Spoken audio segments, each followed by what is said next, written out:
বাজে রাত 1:45। আমার মা উঠেছে, উঠে আমাকে ডাকছে।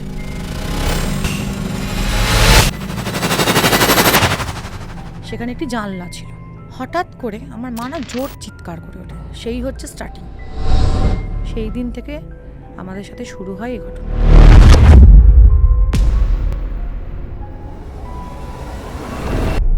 হঠাৎ করে আমার ভাইয়ের ছেলেটা ওদের রুমটায়, মানে ওই ভাইয়ের রুমটায় যাচ্ছে, আর ফ্রিজের দিকে তাকিয়ে তাকিয়ে কন্টিনিউয়াসলি দিচ্ছে যে হ্যাঁ একদম ছোট কি করছে। দিয়ে আমি উঠে গেছি।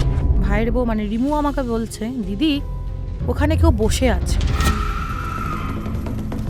আমরা লিটারালি দেখতে পাই ফ্রিজের মধ্যে সেই কেউ মারা গেলে আমাদের বাঙালিদের যে একছোটে কাপড়টা পরে না, সাদা একছোটে কাপড়, ওই রকম করে ঠাকুর আছে, ঠাকুরের তাকগুলোর নিচটাতে বসে আছে, চোখগুলো না পুরো সেই কোটরে ঢুকে আর ন্যাড়া মাথা। মানে আমি এখনো বলছি আমার গায়ে পুরো কাঁটা দিচ্ছে। ভূত প্রেত নাকি আগুনকে ভয় পায়। কি মোমবাতিটাকে নিয়ে জ্বালিয়েছি, জ্বালিয়ে আমরা তিনজনের হাত ধরে না খালি বলছি তুই কেড়ে, মানে মোমবাতিটাকে ফ্রিজের দিকে এগাচ্ছি, কারণ আমাদের তো অপোজিট আমি কাউকে বসে থাকতে দেখছি না যে তার দিকে আমি আগুনটা নিয়ে যাবো। অলরেডি আমার মায়ের গায়ে তখন মনে হয় চলে এসেছে। আমি যাবো না, আমি ওকে নিয়ে যাব।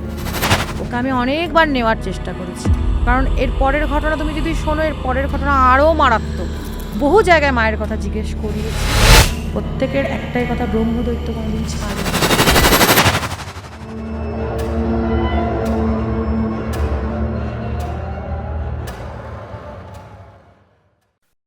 নমস্কার, সকলকে স্বাগত জানাচ্ছি প্রেত কথা লাইভ পডকাস্টের সম্পূর্ণ নতুন একটি এপিসোডে। আজকে আমার গেস্ট অর্পিতা এসেছে সুদূর বাঁকুড়া থেকে। আসলে কলকাতায় আমাদের স্টুডিও, এবং বাঁকুড়াটা কিন্তু কলকাতার থেকে অনেকটাই দূরে, অনেকটা দূর। কবে থেকে শোনা হচ্ছে প্রেত কথা? আমি শুনি প্রায় 2 বছর মতো শুনি, মাঝখানে একটু গ্যাপ ছিল একটু প্রবলেমের জন্য, আবার রিসেন্ট মানে শুনতে শুরু করি। তারপর হঠাৎ একদিন মনে হলো যে, মানে মনে অনেকদিন আগেই হয়েছে যে আমার লাইফেও একটা মানে বিশাল ঘটনা ঘটেছে, তো এটা আমার মনে হয় যে প্রেত কথায় জানানো দরকার অবশ্যই। বেশ, তো ওই বসে বসে একদিন ভাবতে ভাবতে রেকর্ডিং করেই ফেললাম, শুনিয়ে দিলাম। আপনাদেরকে একবার বলে দিই আমাদের পডকাস্টে আসবার জন্য কি করবেন। আমাদের পডকাস্টে আসার জন্য আমাদের 9875476704 এই নাম্বারে ভয়েস করে পাঠিয়ে দেবেন ঘটনা। ঠিক যেরকম ভাবে অর্পিতাও একদিন মনে সাহস নিয়ে ঘটনা পাঠিয়ে দিয়েছিল আমাদেরকে, এবং আপনার ঘটনা যদি আমাদের পছন্দ হয় তাহলে আমরা আপনাকে ডেকে নেব, এবং আপনি এসে আপনার ঘটনা শোনাবেন সমগ্র পৃথিবীর বুকে থাকা সকল বাঙালিকে। এই এপিসোডটিকে লাইক করতে ভুলবেন না, সাবস্ক্রাইব করতে ভুলবেন না চ্যানেলটিকে, এবং অবশ্যই আমাদের সাথে থাকবেন। আমাদের হোয়াটসঅ্যাপ চ্যানেল জয়েন করবেন সমস্ত আপডেট পাওয়ার জন্য, এবং প্রেত কথা চ্যানেলটিকে ফলো করবেন। আমি সরাসরি চলে যাই ঘটনায়, তারপর আরো কথাবার্তায় আসছি। শুনি ঘটনাটা। ঘটনাটা শুরু হয় 2000। তোমার সাথে ঘটেছিল? না, আমার সাথে না, আমার মায়ের সাথে ঘটেছে। মায়ের সাথে? তারপরে আস্তে আস্তে মানে স্টার্টিং হয় আমার মায়ের সাথে, তারপরে কিছুটা মানে পুরো ফ্যামিলির মধ্যেই সেটা স্টার্ট হয়ে যায়। ঘটনাটা শুরু হয় 2016 সালে। আমি প্রথমেই বলে রাখি, আমার মা একজন গভর্নমেন্ট এমপ্লয়ি, রাজ্য সরকারের কর্মচারী। উনি হেলথ ডিপার্টমেন্টে সার্ভিস করেন, বর্ধমানেই পোস্টিং আমার মায়ের। 2016 সালে একদিন হঠাৎই, তখন আমার বিয়ে হয়নি, তো আমার বিয়ের তখন ঠিক হয়েছে। আমি, আমার বাবা এবং আমার মা একটা রুমে থাকতাম, আর আমার ভাই আমার আগেই বিয়ে করে, নিজে দেখেই বিয়ে করেছিল, বর্ধমানেরই মেয়েকে। ওরা ভেতরের রুমটাই ওরা থাকতো, ওর একটা বাচ্চাও ছিল। তো আমি ঘটনাটা শুরু করার আগে আমি একবার যে ঘরটাই আমরা থাকতাম তার একটু বর্ণনাটা দিয়ে দিই। আমরা একটা রেন্টেড বাড়িতে থাকতাম। বাড়িটায় যেটা মেন দরজা ছিল, একদম মেন ডোরটা দিয়ে ঢুকেই একটা বড় বারান্দা ছিল। ঢুকেই বারান্দা, পুরো বারান্দাটার লেফট সাইডে একটা রুম ছিল, সেটা গ্যারেজ রুমের মতো বন্ধ থাকতো, সাইকেল মানে বাইক ঠাইক রাখা। ঠিক মেন ডোরটা থেকে মানে সোজাসুজি আমাদের রুম স্টার্ট হতো। আর বারান্দাটা ছিল, ঢুকলাম, হ্যাঁ, দিয়ে আমাদের রুমটা বারান্দারও এইদিকে একদম মেন গেট, মানে রুম শুরু, আর এই বাঁ দিকটাতে রয়েছে রুম ছিল, ওটা বন্ধ থাকতো, ওটা হ্যাঁ স্টোর রুম টাইপের। আর তোমরা ভাড়া থাকতো? হ্যাঁ, ভাড়া থাকতাম নিচের তলায়। উপর তলায় আমাদের মানে বাড়ির মালিকরা থাকতেন। তো ওই বারান্দাটা না লম্বা গেছে, পুরো লম্বা। লম্বালম্বি যাওয়ার পরে আমাদের যেখান থেকে রুমটা শুরু হচ্ছে ওই একই প্যারালালে মানে ওই সাইডেই প্রথমে রুমের পাশে রান্নাঘর পড়ছে, রান্নাঘরের পাশে বাথরুম পড়ছে, আর বাথরুমের ঠিক পাশটাতে আরেকটা দরজা আছে, সেটা দিয়ে বাইরের দিকে যাওয়া যায়, সেটাও লকই থাকে। তো এবার রুমটা বলি, প্রথমে ঢুকেই যে রুমটাতে একটা আমাদের বেড ছিল, ওখানে আমি, আমার বাবা এবং মা থাকতাম। আর ওই রুমের ভেতর থেকেই আরেকটা রুম শুরু হয়, সেখানে আমার ভাই আর ভাইয়ের বউ বাচ্চাটাকে নিয়ে থাকতো। তো ঘটনাটা সূত্রপাত হয় একদিন রাতে। আমি খাটের যেদিকটায় মাথা করে শুতাম, আমি বিছানায় একা শুতাম, আমার মা একটু হেলদি, ভালোই হেলদি, তো মায়ের একটু জায়গাও বেশি লাগতো, তো মা নিচে বিছানা করে শুতেন, মা আর বাবা শুতেন। আর আমি যেদিকটায় মাথা করতাম তার ঠিক অপোজিট সাইডে মানে যেদিকে আমি পা করছি সেখানে একটি জানলা ছিল। জানলাটা সেই আগেকার দিনে জানলাগুলো হয় না, উপরের পার্টগুলো খোলা যায়, নিচের পার্টগুলোও খোলা যায়, তো নিচের পার্টগুলো অতটা আমরা খুলতাম না, উপরের পার্টগুলো খোলা থাকতো গরমকালের দিন, বড় জানলা, নিচের পার্টগুলো জেনারেলি খোলা হতো না। আর ঠিক জানলাটার পেছনে একটা বাড়ি ছিল এবং ওই বাড়িটার আমাদের বাড়িটার মাঝখানে একটা সরু, সেই বাড়ির পাশে যে ড্রেনগুলো যায় একদম সরু নালীগুলো, জল যাওয়ার যে নালীগুলো, সেই রকম একটা নালী, মানে ওই গলিটাতে কোনো মানুষ সচরাচর ঢুকতে পারবে না, মানে এতটাই কনজাস্টেড, কোনো প্রয়োজনও পড়ে না, জাস্ট মানে আমাদের ধরুন মানে উপর থেকে জল পড়ছে, নালি দিয়ে চলে যাচ্ছে, পাশের বাড়ির জল পড়ছে চলে যাচ্ছে। তো ওই ড্রেনের মানে ওই জানলার দিকে পাটা থাকতো, মাথাটা থাকতো আমার অপোজিট সাইড। মা নিচে শুয়ে আছে, সবাই রাত্রে খাওয়া দাওয়া করে শুয়ে, মা বসেছে বাথরুম করে এসে। আর যেহেতু আমার মা মোটা মানুষ, আমি সত্যি কথা বলছি আমার ঘরে নাইটি ফাইটি পরেন, মানে আজকাল তো যাই হোক, আর আমি এখন খেয়ে দিয়ে উঠে বিছানায় শুয়ে মোবাইলটা চেক করছি। এটা 2016 ঘটনা। হ্যাঁ, আর আমার বাবা আমার মায়ের পাশে দাঁড়িয়েই, আমার বাবার একটু পান খাওয়ার অভ্যাস আছে, জাস্ট মুখে দিয়েছে মানে চিবাচ্ছে, তারপরে শোবে বলে এরকম ভাবে রেডি হচ্ছে। মা বসে আছে, মাও মোবাইলে চেক করছে যে মায়ের কোনো ডিউটির অনেক কিছু, তখন গ্রুপ মেসেজ আসে। হঠাৎ করে আমার মা না জোর চিৎকার করে ওঠে, সেই হচ্ছে স্টার্টিং। এত জোরে চিৎকার করে ওঠে আমার লিটারালি ভয় পেয়ে যায় যে কি কেন চিৎকার করছে, মানে কি হলো, সবাই বাবা বলছে কি হলো, আমার ভাইয়ের বউ ছুটে এসছে, কি হলো, বলছে দেখ আমার না গায়েকে জল ছুড়লো, এবং আমরা পুরো স্পষ্ট দেখছি যে আমার মায়ের নাইটিটা নিচের পোর্শনটা পুরো ভিজে গেছে, মানে নয় কেউ গ্লাসে করে বা মগে করে বা বালতি করে ফোর্সে যদি কেউ জল ছড়ে সেই রকম মানে ছুঁড়েছে। এটা কোন টাইমের কথা বলছো? এটা তখন 2016 রাত, না মানে রাত্রিবেলা? হ্যাঁ রাত্রেবেলা, মানে আমাদের খাওয়া হয়ে গেছে, আমরা শুতে গেছি, ভাইয়ের বউ শুতে যাবে বলে মানে ওই রুমে চলে গেছে, রেডি হচ্ছে, আর আমি বিছানায় শুয়ে মোবাইল দেখছি, মা নিচে বসে বসে মোবাইল দেখছে, কোনো মেসেজ এসছে নাকি, বাবা পাশে দাঁড়িয়ে। তখন নিয়ার অ্যাবাউট ওই 9:30 পৌনে 10টা বাজে, আমরা একটু তাড়াতাড়ি খেতাম কারণ সকালে সবাই ডিউটি বেরোবে, তো জল ছড়ে এবং মায়ের চারিদিকে জল এরকম ছিটকানো পড়ে আছে, অথচ আমি বিছানাতে শুয়ে আছি, কেউ যদি ওই জানলাটা দিয়ে জল ছড়ে তাহলে তো প্রথম আমার পায়ে বা আমার গায়ে লাগবে, বা বিছানার চাদরে লাগবে, বা জানলার যে কার্নিস থাকে সেখানেও পড়বে, কোনো জল নেই সেখানে, অথচ ওই জানলাটা থেকেই জল ছড়া হয়েছে। জলটা কোথা থেকে এলো? তো আমার মা বারবার বলছে, না তাহলে তুমি হয়তো বাথরুম গেছিলে, ভিজে গেছে। বলছে আমি বাথরুম গেছি, আমি অনেকক্ষণ বাথরুম গেছি, আমি এসে বসেছি, কিন্তু আমি ভিজেটা কি পড়ে থাকবো এতক্ষণ ধরে? তারপরে বলার পর আমরা মাকে বললাম ঠিক আছে, নাও কোনো ব্যাপার না, হয়তো কোনোভাবে কিছু হয়েছে, যাও চেঞ্জ করে শুয়ে পড়ো। সেই দিন থেকে আমাদের সাথে শুরু হয় এই ঘটনা।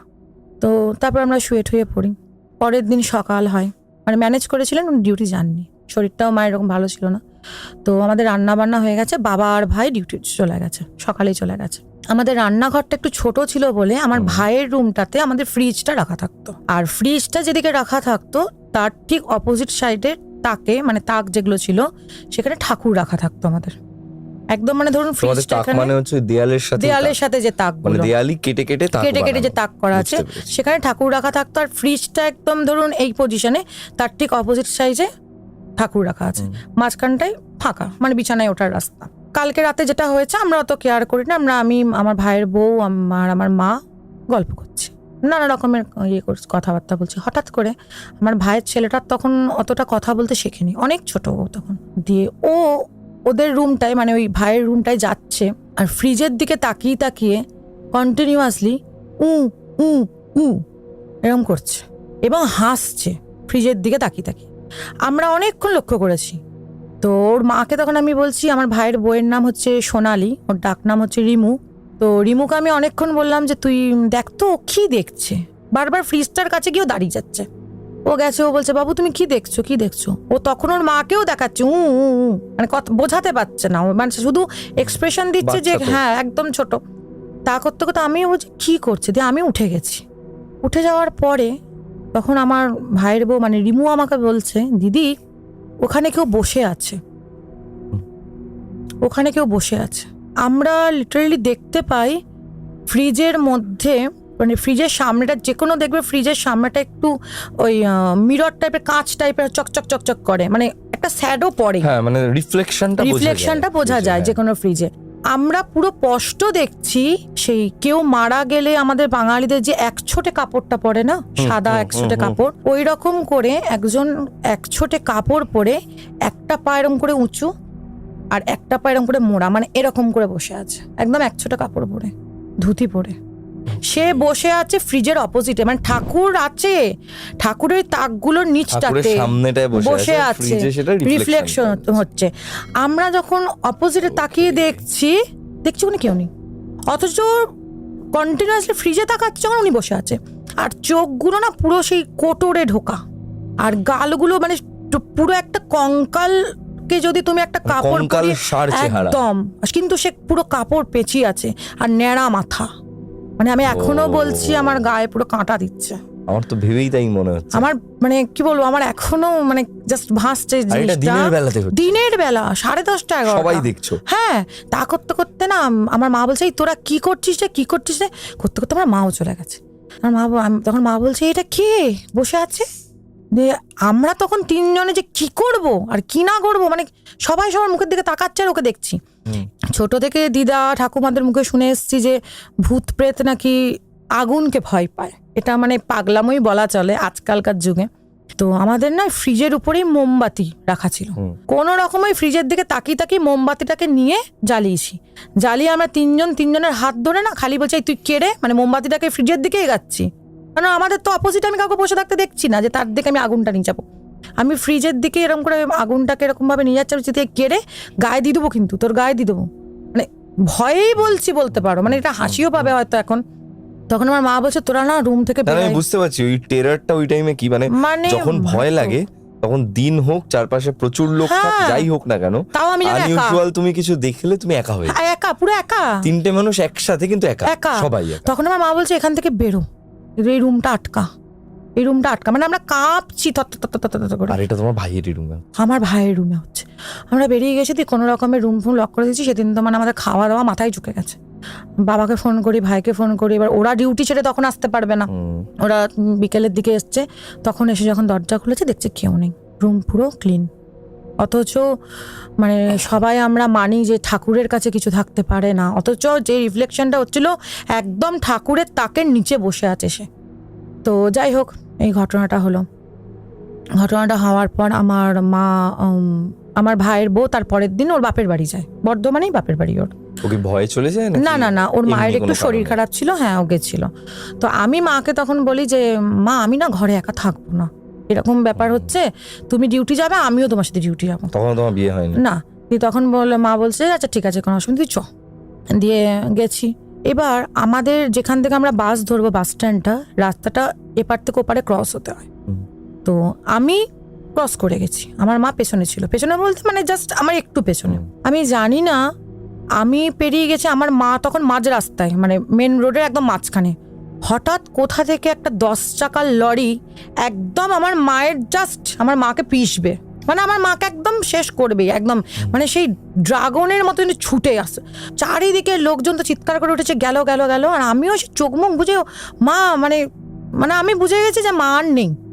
যাই হোক জানি না, তারপরে দেখলাম মা চলে এসছে কিভাবে, সেটা আমি আর দেখিনি কিভাবে এসছে, কোনোভাবে হয়তো ঠাকুরেরই কোনো কৃপা বেঁচে গেছে।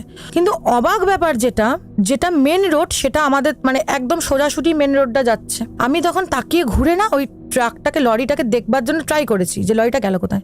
রাস্তায় কোনো লরি নেই, রাস্তা পুরো নর্মাল যেরকম লোকজন যাচ্ছে যাচ্ছে। লরিটাকেই আমি দেখতে পেলাম, হয়তো আমার এটা চোখের ভুল হতে পারে, এটাকে নিয়ে আমি হয়তো মানে ইয়ে করতে মানে পারবো না। যারা দেখলো হ্যাঁ লরিটা নেই, অথচ আমার মা এখানে, লরিটা এখানে। তো তাও আমরা ভালো হয়তো মনের ভুল বা হয়তো আমার এটা কোনো চোখের ভুল হচ্ছে, হতে পারে। এটা কি করে, হ্যাঁ দেখেছে, চিৎকার করেছে তারা যে গেল গেল গেল, আর একদম মানে টাউনের মধ্যে ধরুন, হতে পারে যে মেবি কোনো ফ্র্যাকশন হতে পারে, হ্যাঁ বেরিয়ে গেছে। তো যাই হোক সেটা গেল, but it was very dangerous. মানে আমাদের লাইফ থেকে সেদিন বিশাল বড় একটা লস হতো, বিশাল বড়। তো যাই হোক সেটা ভুল মানে, আর সেটার কোনো ব্যাখ্যাও করতে পারতাম না কাউকে। কেউ যদি জিজ্ঞাসা করতো তোর মায়ের কি হয়েছিল, কি বলতাম তাকে। তো যাই হোক মা ডিউটি যায়, ডিউটি থেকে মা ফেরার পরে মা আমার দিদাকে ফোন করে এবং আমার দিদাকে বলে যে মা এরকম এরকম ঘটনা ঘটছে, তো কি হচ্ছে কিছু বুঝতে পারছি না। তো আমার দিদা বলে তাহলে পুজো টুজো এরকম দেখ কিছু হয় নাকি। তো আমার মা তখন বলে দেখো পুজো যে তুমি বলছো আমি পুজো দেবো, ঠাকুরকে আমি অপমান করছি না, কিন্তু ঠাকুরের তো নিচেই এরকম বসেছিল, মানে যেটা আগের দিন ঘটেছে ঘটনাটা, যে মা যেখানে ঠাকুর সেখানেই উনি বসেছিল, কিন্তু কে ছিল বলতে পারবো না। তখন আমার দিদা বলে যে এসব শুনেছি যে মুসলমানরা খুব ভালো ছাড়াতে পারে, তান্ত্রিক যারা ওদের যারা পীর সাহেবরা হয়, তুই একটা কাজ কর, যদি কোথাও এরকম পীর সাহেবের খোঁজ পাস তাহলে সেখানে একবার তোকে মানে সবাইকে একবার ঝাড়িয়ে আয়। তো আমাদের বর্ধমানে একটি মানে মাজার আছে, আমি নাম বলছি না, তো সেই মাজারটি খুবই বিখ্যাত। তো আমরা ঠিক করি যে আজকে বিকালেই যাব।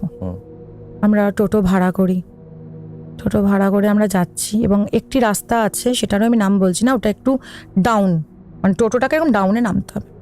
আমাদের ঠিক সামনে সামনে একটা ইলেকট্রিসিটির গাড়ি যাচ্ছিল, ইলেকট্রিক ডিভিশনের যে গাড়িগুলো থাকে সেটা যাচ্ছিল। আর দেখবি ইলেকট্রিক ডিভিশনের গাড়িগুলোতে বড় বড় ল্যাডারগুলো রাখা থাকে পেছন দিকটায়। হঠাৎ করে ইলেকট্রিক ডিভিশনের গাড়িটা এমনভাবে ব্রেক কষলো, মানে ল্যাডারটা, আর আমাদের যে টোটোর ড্রাইভার যিনি ছিলেন তিনি গাড়িটাকে এরকমভাবে সাইড করে ঘুরিয়ে দিয়েছে, মানে যাতে ওনার সামনের কাঁচটা না ফেটে যায়। তো ওই ল্যাডারটা পুরোপুরি সাইড হয়ে আমার মায়ের পুরো মুখের সামনে ঢুকে গেছে টোটোর ভেতরে, মানে এক চুলের জন্য মুখ ফুক থেতলে যায়নি। তো সেটা গেছে। তো যাওয়ার পর আমরা ওখানে যাই হোক পৌঁছালাম ওই মাজারে। তো মাজারে যাওয়ার পর ওখানে তো সবাই মোমবাতি জ্বালায়। তো আমাদের ঘরের মানে আমি, রিমু, আমার মা আর ওর ছেলেটা গেছিল, আমরা যতই মোমবাতি জ্বালাচ্ছি মোমবাতিগুলো কিছুতেই জ্বলছে না, কারোর জ্বলছে না। তো ওখানে একজন পীর সাহেব, মানে ওনাদের যে মৌলানারা থাকেন ওখানে অনেকজন আছেন, তো একজন বসেছিলেন, উনি না কন্টিনিউয়াসলি আমার মাকে দেখছিল তাকিয়ে তাকিয়ে, কি দেখছিল বলতে পারবো না। তো তখন আমরা ওনাকে বলি যে বাবাজি এ তো নেই জ্বল রাহা হ্যায়। তো বলা জ্বালা জ্বালা আল্লাহ কি নাম করকে জ্বালা জ্বলেগা। ঠিক আছে, অনেকক্ষণ পর মোমবাতি জ্বললো, তারপরে নিভে গেছে নাকি আমরা দেখিনি। আমরা প্রণাম করে মা ওখানে একটু ঝাড়া টাড়া করলো, জিজ্ঞেস করলো যে কিছু কি এরকম আছে বা কিছু, তো বলে নেই কুছ নেই, তো আল্লাহকে নামকে ভরসে তো চল জাগার। তো আমরা চলে আসি। আসার পরে যখন তালা খুলতে যাব, আমাদের পার্সটা আমাদের ব্যাগে নেই, ওই পার্সের মধ্যে চাবি ছিল, ওই পার্সের মধ্যে আমাদের টাকা ছিল, পার্সটাই নেই আমাদের কাছে। আমরা তো মানে সেই এদিক ওদিক খুঁজছি, মা তো রীতিমতো আমাকে বকছে, তো তোদের ইয়ে নেই, তোরাই কোথাও পার্সটা ফেলে দিয়েছিস। বললাম না, পার্স তো ফেলবো না। দিয়ে ওখানে যারা পরিচিত আমাদের ছিল তাদের কাছ থেকে টাকা নিয়ে টোটোওয়ালাকে দেওয়া হলো, তাকে ছাড়া হলো। এবার তালা না খুললে আমরা ঘর ঢুকবো কি করে।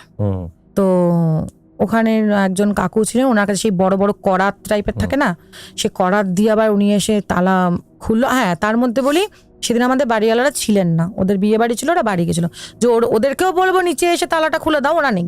তো ওই করাত দিয়ে কাটার পর আমরা ঘরে ঢুকতে পারি। যাই হোক সেদিনটা এরকম ভাবে গেল। ঠিক তার পরের দিন আবার আমি মায়ের সাথে ডিউটি গেছি। আমি তো ঘরে একা থাকবো না। আর রিমু তারপরের দিনও বাপের বাড়িতেই গেছিল, ও বলে গেছিল আমি এখন 2-3 দিন আসবো না, ওর মায়ের শরীর খারাপ ছিল, আমি আগেই বললাম। বাপের বাড়ি গেছি, এবার রাত্রে ঘুমঠুমো ঠিক হতো না, ভয় লাগতো একটু। যাই হোক, তো আমি যখন ডিউটি করে মা ফিরছে, আমি একজনের পাশে বাসে সিট পেয়েছি আর মা অন্য একজন প্যাসেঞ্জারের পাশে সিট পেয়েছে। তো আমার চোখটা না একটু লেগে গেছে। যখন চোখটা খুলেছি, মানে বর্ধমানে যখন বাসটা ঢুকেছে, আমি তাকিয়ে দেখছি আমার মায়ের সিটে মা নেই। তো আমি প্রচণ্ডই ভয় পেয়ে গেছি, মা কোথায় গেল। আমি সবাইকে জিজ্ঞেস করছি যে এরকম আমার মা এরকম শাড়ি, আমার মায়েদের ড্রেস আছে, মায়েদের এরকম আমার মাকে দেখেছেন আমার সাথে উঠেছিল, এই সিটে বসছিল। তখন যিনি কন্ট্রাক্টর ছিলেন তিনি বলছেন উনি তো আগের স্টপেজে নেমে গেলেন। বললাম আগের স্টপেজে নেমে গেলেন? বলছে হ্যাঁ উনি তো আগের স্টপেজে নেমে গেলেন। তাই হলো আগের স্টপেজে, ঠিক আছে আপনি আমাকে নামিয়ে দিন।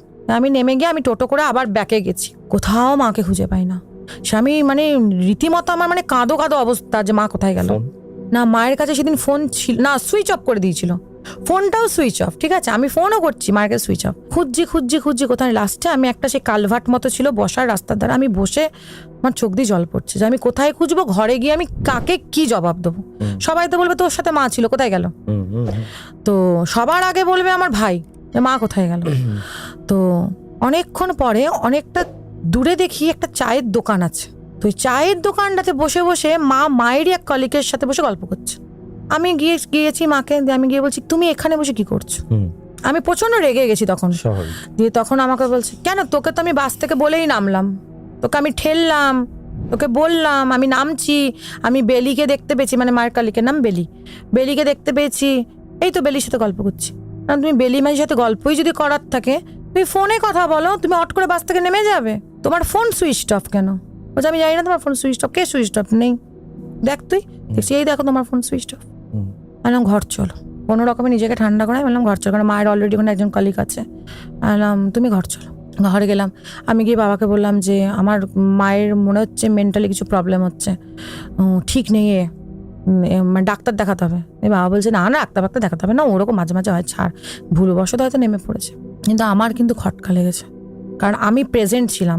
এক হচ্ছে টোটোতে যখন ওই ল্যাডারটা ঢুকেছে, এক হচ্ছে লরি, এক হচ্ছে সেদিন বাস থেকে নেমে যাওয়া, তারপর জল পড়া তো সবার সামনে হয়েছে, কিন্তু সে কেউ সবকিছু মায়ের সাথেই হচ্ছে। তো যাই হোক সেটা গেল। যাওয়ার পরের দিন বসে আছি আমি আর মা। আমাদের এরকম বললাম, আমি তো মেন ডোরটা দিয়ে ঢুকেই আমাদের রুমের দরজাটা ছিল, তো মেন ডোরটাও খোলা, আমাদের রুমের দরজাটা খোলা। আমরা এরকম মেঝেতে বসে মার আমি গল্প করছি। হঠাৎ কথা বলতে বলতে আমাকে বলছে এই দেখ দেখ দেখ দেখ দেখ ওই দেখ ন্যাড়া মাথায় একটা লোক, ওই দেখ ওই গায়ে এক ছোটে কাপড় পরে না এদিক দিয়ে ওদিকে চলে গেল। আমি ছুটে বেরোই, কারণ আমি ওই টাইপেরই লোক দেখেছিলাম ফ্রিজে। দেখছি কেউ নেই, দুদিকে কেউই নেই। তুমি কাকে দেখলে? পার্টিকুলার আমার মাকেই দেখা দিয়েছে সেই দিন। সেই রাতে সন্ধেবেলা একটা মারাত্মক ঘটনা ঘটে। এগুলো তো তাও ছোটোখাটো চলছিল। সেই রাতে আমাদের খাওয়া দাওয়া হয়ে গেছে। খাওয়া দাওয়া হয়ে যাওয়ার পর আমার ভাই, ও স্মোক করে, ও রুমের ভেতর চলে গেছে, দিয়ে ও বসে আছে। আর না সন্ধ্যে থেকে প্রবলেমটা হচ্ছিল, মানে আমি আমার বাবা ভাই সবাই গল্প করছি, কোনো সময় ভাইও ওই রুম থেকে বসে টিভি দেখতে দেখতে রিপ্লাই করছে, আর কি ঠাট্টা মারছি। মা দেখছি একদম গোঁচ করে বসে আছে, মানে একদম মাটির দিকে এরকম করে তাকিয়ে, আর চুলটা না সেদিন বাঁধেনি, চুলটা পুরো খোলা রেখেছে। এবার আমরাও বলিনি যে যার যার ব্যাপার, হয়তো কোনো রকম প্রবলেম বা মাথা ব্যথা যন্ত্রণা করতে পারে, গোঁ ধরে, মানে মনে হচ্ছে না মাটিতে কিছু দেখছে। তো অনেকক্ষণ এরকম খাওয়া দাওয়ার পরেও দেখছি ওরকম খেতে চাইলো না সেদিন। বাবা বললো ছেড়ে দে, দরকার নেই, মনে হয় শরীরটা ঠিক নেই, থাক কিছুক্ষণ বসো। তারপরেও দেখছি ঠিক হচ্ছে না। তখন বাবা মায়ের হাতটা ধরে জোরে নাড়িয়েছে যে কি ব্যাপার, তোমার সন্ধ্যা থেকে কি হচ্ছে, তুমি এরকম ভাবে গোঁ হয়ে বসে আছো, এরকম ভাবে এক দৃষ্টে তুমি তাকিয়ে আছো। তখন আমার মায়ের ভেতর থেকে একটা বিকট আওয়াজ বেরোয়, মানে একটা ছেলে আর একটা মেয়ে, দুজনের গলা যদি মেলানো হয় একসাথে, সেই টাইপের মানে খসখসে আওয়াজ, শুধু এরকম করছে। আর বলছে, আমার বাবার দিকে তাকিয়েছে, আর তাকিয়েছে যখন চোখগুলো পুরো টকটকে লাল। বাবাকে বলছে ছেড়ে দে আমাকে ছেড়ে দে, আমার হাতটা ছাড়, আমাকে ধরবি না, আমাকে ছাড়। আমি তখন দেখছি বাবার ওরকম, তখন আমিও নেমেছি, ও মা কি হয়েছে, তুমি ওরম করছো কেন? ভাইও চলে এসছে, ভাই ধরেনি মাকে, ভাই দূরে দাঁড়িয়ে, ভাই দূর থেকে বলছে তুমি ওরম করছো কেন, কি পাগলামো করছো নাকি তুমি? আমিও মাকে বলছি যে তুমি কি হয়েছে, তুমি ওরম কেন করছো? তখন গৌরবদা আমার দিকে ঘুরে তাকিয়েছে, আর ওই মানে চোখগুলো, মানে চোখটা যে দেখবে সেই ভয় পেয়ে যাবে। আমাকে বলছে আমাকে ছেড়ে দে, আমাকে ধরবি না, আমাকে ছেড়ে দে। আমি তখন পুরোপুরি বুঝতে পেরেছি যে একে ভূতে পেয়েছে, একদম কনফার্ম ভূতে পেয়েছে, কারণ এর কথা ঠিকঠাক বলছে না। কিছুক্ষণ পরে দেখলাম 10-15 মিনিট পরে ওই আমি আর বাবা এরকম চিপে ধরেছিলাম অনেকক্ষণ, সে শুধু মাথা নাড়ছে আর গো গো করছে মানে রাগে। কিছুক্ষণ পর দেখলাম নিজে নিজে ঠান্ডা হয়ে গেল, দিয়ে বলছে আমি বাথরুম যাব, বাথরুম নিয়ে যাও। তখন আমার মায়ের গলায় বলছে, আমার মা মানে তখন অলরেডি ছেড়ে দিয়েছে ওকে। আমি বললাম বেশ চলো, তুই মুখে চোখে জল দিয়ে আসবে, চলো চলো বাথরুম যাবে। বাথরুম নিয়ে গেছি, দিয়ে আমার বাবা বললো যে তুই তোর মায়ের সাথে যা, তুই বাইরে দাঁড়া, কারণ এমনিতে এক্ষুনি এরকম হলো। আর দিয়ে মা বাথরুম করছে, আমি বাথরুমের দরজাটা অর্ধেক খোলা অর্ধেক ভেজা, মানে মাকে আমি দেখতে পাচ্ছি, আমি বাথরুমের চৌকাঠটার কাছে দাঁড়িয়ে আছি, আর আমার বাবা ওই 5-7 হাত দূরে দাঁড়িয়ে আছে। আর ভাই তখনও বুঝতে পারছে না যে মায়ের সাথে কি হয়েছে, ও রুমের ভেতরেই বসে বসে ভাবছে। এবার আমাদের বাথরুমের জানলাটা যেটা ছিল সেটা সেই এক ধরনের জানলা হয় দেখবে কাঁচের, মানে এদিকে হেলান দিলে এরকম ভাবে পাল্লাটা হিলে যায়, আবার ওদিকে হেলান দিলে ওরকম ওই রকম, মানে কোনো রড বা গ্রিল কিছু ছিল না।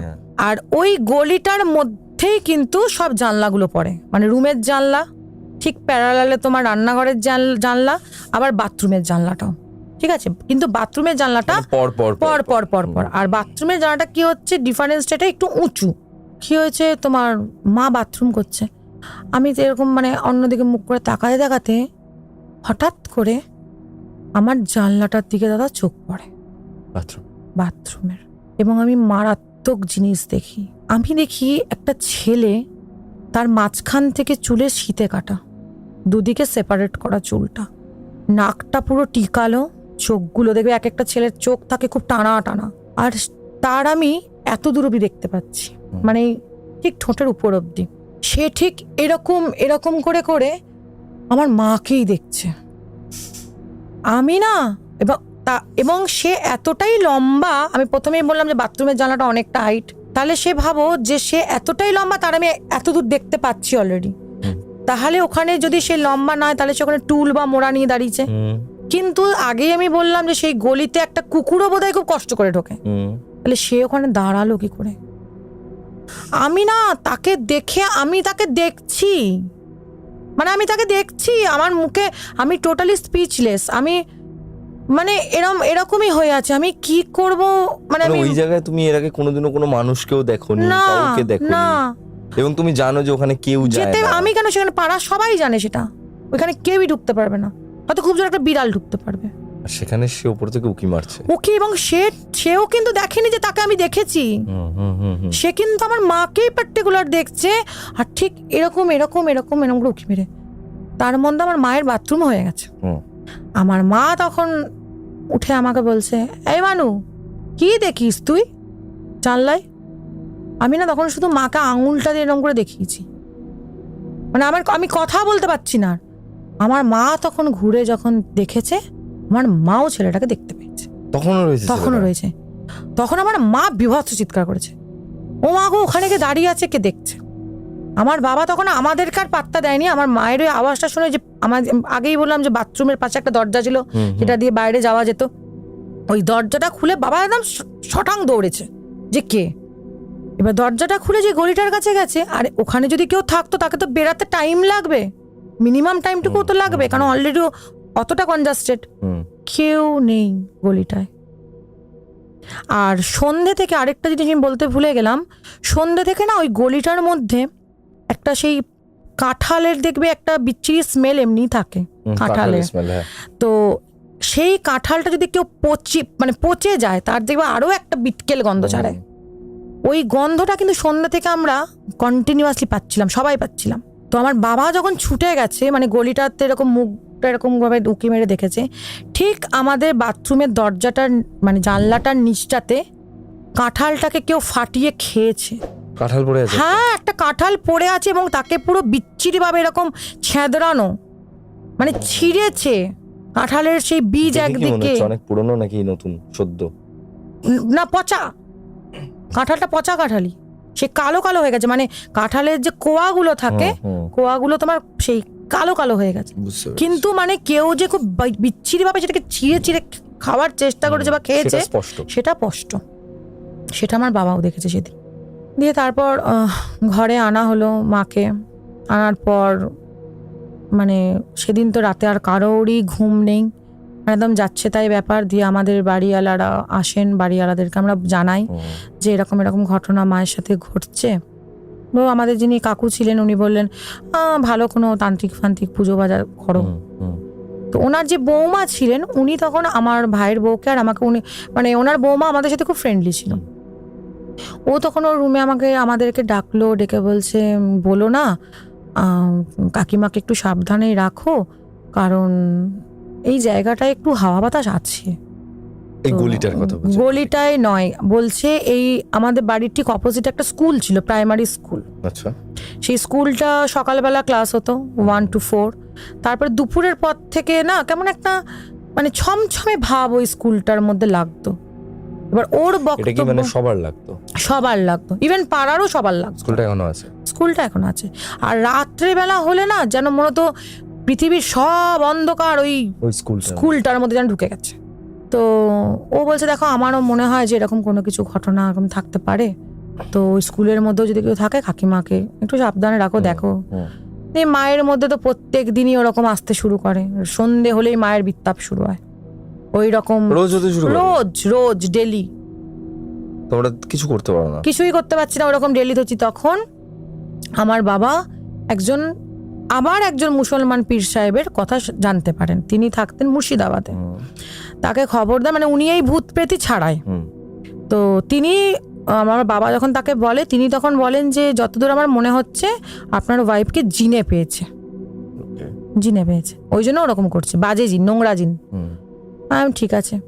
আর মা না কথায় কথায় বলতো গলিটাতে বসে কে চান করছে, তোরা শুনতে পাচ্ছিস না?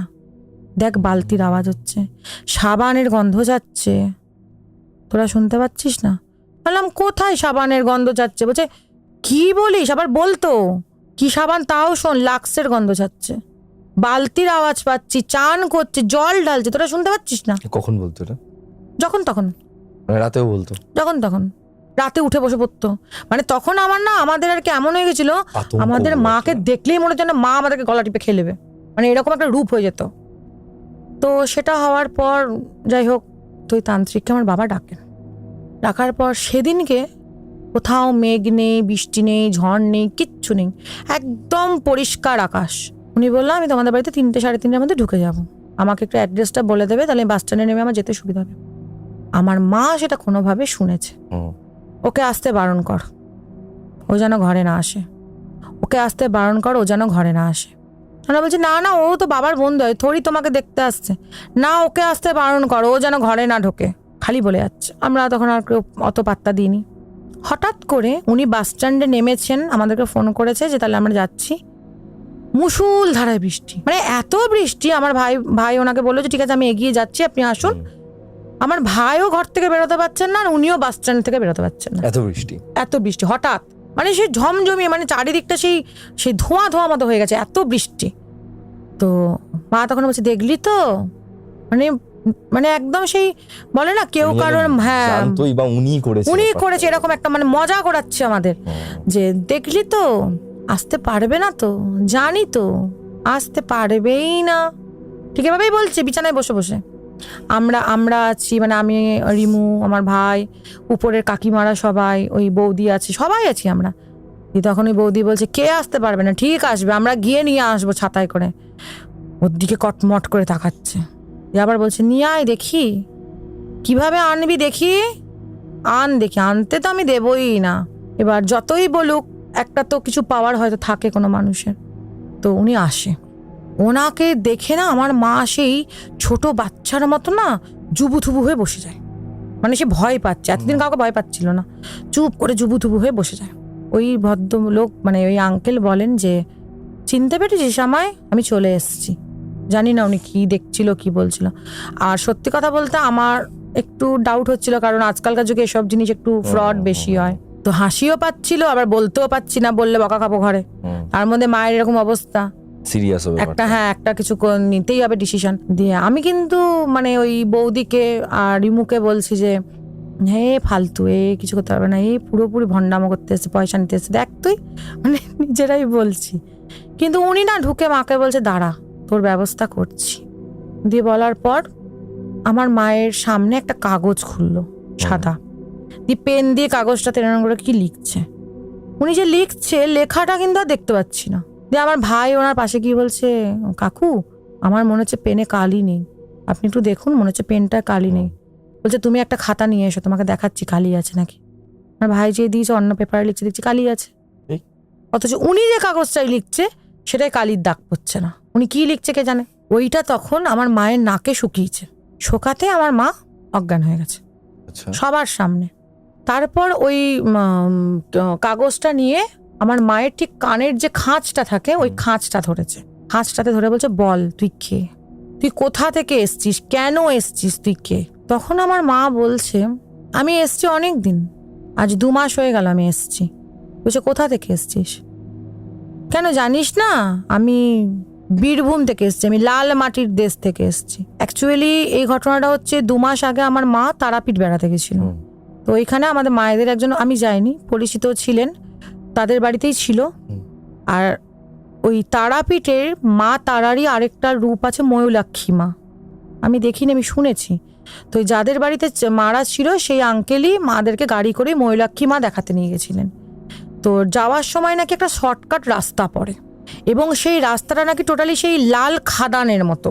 আচ্ছা, খাদান যেরকম হয় তো পুরো লাল, আর সেখান মানে অনেক মাঠ, কিন্তু মাঠগুলো বলছে শুধু সেই লাল ধুলো, মানে কোনো ঘাসটুকুও নেই। এটা কিন্তু আমার মা আমাদেরকে এসে আমাদেরকে বলেছে যে বাবা ও আমাদেরকে এমন রাস্তা দিয়ে নিয়ে গেছে জানিস, পুরো এরকম মানে আপ ডাউন খাদানের মতো লাল লাল সব রাস্তা। তো যখন ওই মানে চাচা যিনি পীর সাহেব যিনি উনি ধরেছেন, তখন বলছে আমি তো ওই খাদান থেকে এসছি।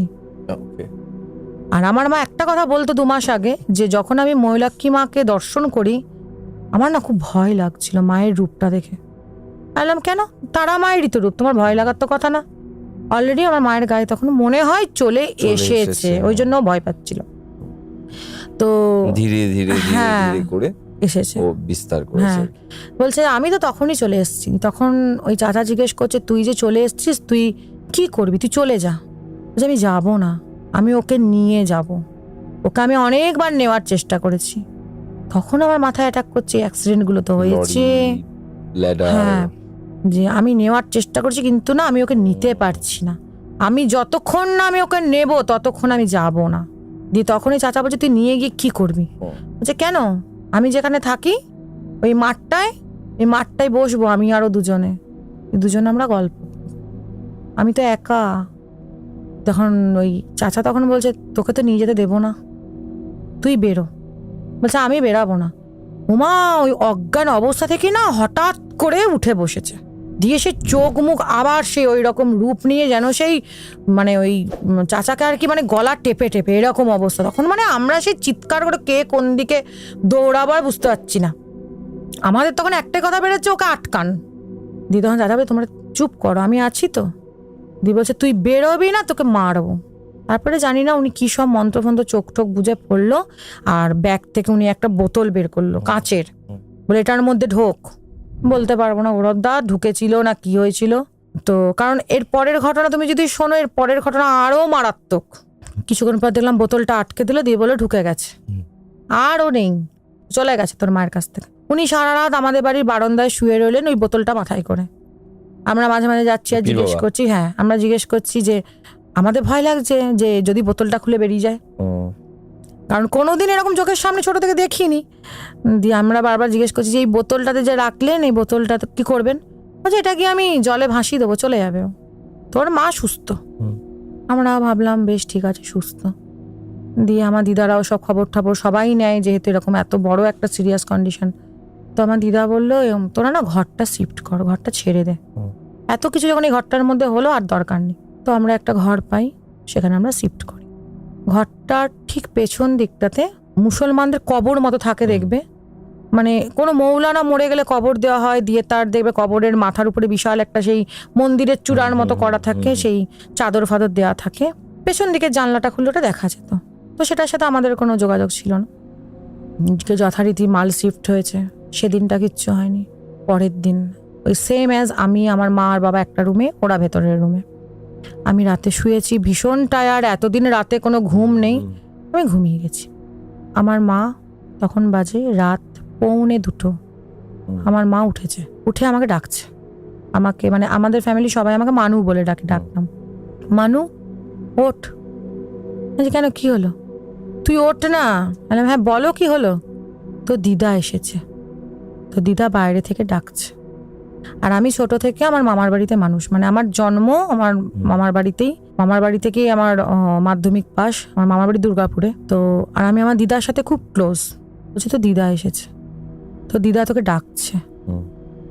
বললাম এত রাতে দিদা এসছে, তারাও আমি ফোন করছি। বলছে না ফোন করতে হবে না। আমার মা কিন্তু কোনো অস্বাভাবিক আচরণ করছে না, নর্মাল বলছে, তুই দরজাটা খুলে দে। আমি বলছি মা দিদা আসেনি, তুমি শুয়ে পড়ো। রাত 1:45 দিদিমা কি করে আসবে দুর্গাপুর থেকে একা, তাও আবার মামারা কি ছাড়বে? বলছে তুই বিশ্বাস করছিস না কেন, তোকে ডাকছে। এবার আমাদের কথোপকথনে আমার বাবার ঘুমটি ভেঙে গেছে। আমার বাবা উঠে বলছে কি হলো? আমি বলছি দেখো এরকম মা বলছে যে দিদা নাকি ডাকছে। বাবা তখন একটু রেগে গিয়ে বলছে তুমি না এই রাত্রেবেলায় এই জিনিসগুলো বন্ধ করো, তোমার মধ্যে যা ছিল চলে গেছে, তো আবার কি দিদা মা এসব করছো, ঘুমাও চুপ করে, রেগে গেছে। তো মা যাই হোক বাবার বকা খেয়ে শুয়ে গেছে, কিন্তু আমার মা ঘুমায়নি। এবার আমার মাকে কেউ ঘুমাতে দিচ্ছিল না, না আমার মা নিজে ঘুমাচ্ছিল না, আমি বলতে পারবো না।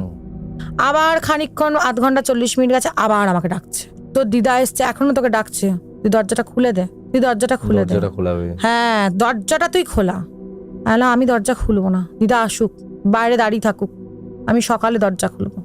বলছে না তুই খুলে দে না, তুই কি চাস? মানে আমি কেন জানি না আমার মায়ের তখন মুখটা দেখে মনে হচ্ছিল আমার মা আমাকে মানে কোনোভাবে আর কি ম্যানিপুলেট করছে। হ্যাঁ ম্যানিপুলেট করছে, তুমি দরজাটা খোলো, আমি ঢুকবো, আমি ঢুকতে পারছি না। আমার মায়ের মুখটা দেখে মনে হচ্ছিল সেটা। আমি বললাম যে আমি দরজা খুলবো না, যে এসেছে আসুক, তুমি শো। সেই রাতটা গেল। পরের দিন আবার সারাদিন কিছু করে না, আবার রাতে ওরকম। তো দিদা মামা দুজনে এসেছে, তোকে অর্পিতা অর্পিতা করে ডাকছে। তখন আমি পুরো কনফার্ম যে আমার বাড়ির লোক মানে আমার দিদারা আমাকে কেউ অর্পিতা বলে ডাকে না, খুব কম মানুষ আমার নামটা জানে। আমি বললাম মা দিদা আমাকে অর্পিতা বলে ডাকে না, দিদিমা মানু বলে ডাকে আমাকে। তখন বলছে না না মানু বলে ডাকছে। আমি বললাম কোথাও গড়বড় আছে, তুমি শো, তুমি শুয়ে যাও মা, তুমি শুয়ে যাও। বলছে না আমি শোবো না, সে বাচ্চার মতো জিদ ধরে বসে আছে, তুই দরজাটা খোল, তো দিদা এসে তোকে ডাকছে, তোকে ডাকছে রে ডাকছে, মানে সে বাচ্চার মতো কাঁদবে এরকম পরিস্থিতি করছে। বললাম না তুমি, আমি শোবো না, তুমিও বসে থাকো, তাহলে আমিও বসে থাকছি, আমি শুনবো। আমি তাহলে শুনতে পাচ্ছি না কেন? বলছে তুই ইচ্ছা করে শুনছিস না, তুই দরজাটা খুলে আয়, তুই শুনতে পাবি। আমি তো মনে হয় দরজা কেন, আমি খাট থেকেই নামবো না, আমার তো যা পরিস্থিতি, আমি তো নামবোই না। দেখলাম কালকে যা হওয়ার হবে, শোনো ওরকম করো না। পরের দিন বাবা নেই ঘরে, বাবার একটা কাজ ছিল, বাইরে গেছিলেন উনি, তো বলেছিল যে আমি তারপরের দিন ফিরব। সন্ধেবেলা রান্না বান্না সব হলো, আমার মা চুপ করেই বসে আছে, কিচ্ছু করছে না, টিভি দেখছে, বেশি কারোর সাথে কথা বলছে না। রাত হয়েছে, আমরা 4 জনেই সেদিনকে, আমি আমার ভাই রিমু আমার মা 4 জনে একসাথেই শুয়েছি একই ঘরে। সেদিনকে রাত্রেবেলা আমরা 4 জনেই শুনতে পাই আমাকে কে ডাকছে। তোমাকে?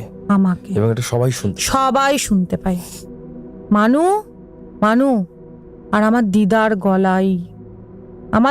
গলাই, মানু দরজাটা খোল, আমি এসছি, আমার গলা কি তুই চিনতে পারছিস না, তুই দরজাটা খোল। দেন দেয়ার আমরা দিদাকে ফোন লাগাই। আমার দুর্গাপুরে সবাই একটু দেরি করে শোয়, আমার দিদারাও দেরি করেই শুতো। আমার দিদাকে ফোন করেছে, আমার দিদাই ফোনটা রিসিভ করেছে। আমি দিদাকে বললাম দিদিমা তুমি কোথায়? বলছে কোথায়? আবার ঘরে। বললাম ও ঘরে। আমি আর দিদাকে কিছু ভেঙে বলিনি। বললাম ও তুমি ঘরে? যাই হোক, মানে আমি অন্য কথা পাল্টি দিয়ে বললাম আচ্ছা ঠিক আছে রাখো, পরে কথা বল। আমি তখন ভাইকে রিমুকে বললাম যে, আর যখন আমি মানে ফোনটা রাখার পর ওদেরকে বলছি যে আমার ভাইকে বাবু বলে ডাকি আমরা, যে বাবু কিছু একটা প্রবলেম হচ্ছে। আবার আমার মা তখন ঠিক একটা সেই মিচকে হাসি বলে না, সেই ঠোঁটের পাশে একটা হাসি, ওরম করে হাসি দিয়ে বলছে শুনলি তো আজকে সবাই, আমি 2 দিন ধরে বলছি মানুকে ডাকছে দরজাটা খোলার জন্য, খুলিসনি, আজকে সবাই শুনলি তো যে তোর দিদা এসেছে, যা আজকে কি দরজাটা খুলে আয়, আজকে তো শুনলি, আজকে খোল। তখন আমি বললাম আজকে শুনলে কি হবে, দিদা তো আসেইনি, দিদা তো দুর্গাপুরে। বলছে খুলিস না, কি হবে, না খুললে আমি আসবো না, একদম ডিরেক্ট বলছে, আমি আসবো না না খুললে। আমরা তো সঙ্গে সঙ্গে বাবাকে ফোন, তুমি এসো, এই ঘরেও আর থাকবো না, এই ঘরে মনে হয় পেছনে কবরের ভূতটা আসছে, মানে কিরকম আমাদের মাইন্ডটা হয়ে গেছে ভাবো। আমরা জানি যে ওই তান্ত্রিকটা মানে যিনি আর কি পীর সাহেব ছিলেন, তিনি বোতলে করে ভূত ছাড়িয়ে নিয়ে চলে গেছে, তাহলে আমার মায়ের গা থেকে ভূত চলে গেছে। মানে বিশ্বাস না করেও উপায় নেই, আর বিশ্বাস করেও আবার এরকম হচ্ছে, আবার করতেও হচ্ছে, তার কারণ চোখের সামনে ঘটছে। আবার এই ঘরে আসার পর যখন এরকম হচ্ছে, তখন মনে হচ্ছে পেছনে যে মৌলানার কবর আছে সে বোধহয় উঠে এসছে। মানে সে মানে আজব, মানে নিজেদেরকেও পাগল মনে হচ্ছে, মানে কি করব। আমার বাবাকে বলছে, বাবা আমরা এই ঘরেও থাকবো না, তুমি এই ঘরটা পাল্টে নাও। আমরা 8 days ছিলাম, মানে 7 days কমপ্লিট ছিল, 8 days দিন আমরা ঘর ছেড়ে দিয়েছি। এবং ঘর ছাড়ার আগে মানে একটা হাসির কথা, যিনি মালকিন ছিল মানে পাম্পের সুইচ চালানোর কথা, উনি আবার আমাকেই ডাকতো, অর্পিতা পাম্পের সুইচটা চালিয়ে দিয়ে যাও তো।